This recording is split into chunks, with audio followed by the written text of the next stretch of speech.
Greetings. Welcome to the eNET video demonstration of the two-line file call for serial or RS-232 CNC program downloads.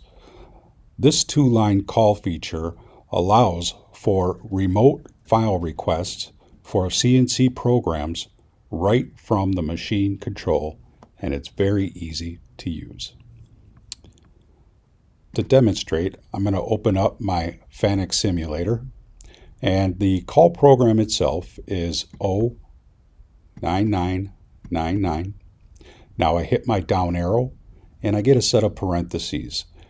This is the information that your setup person needs to know, which is what's the name of the program I'm calling for.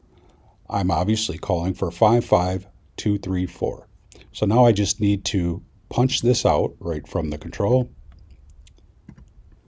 Hit read, execute, and just like that, I've got my program on my control.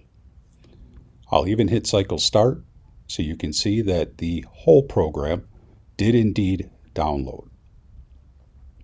So that's how quick and easy it is to use the two-line file call program for your CNC program downloads right from your machine controls.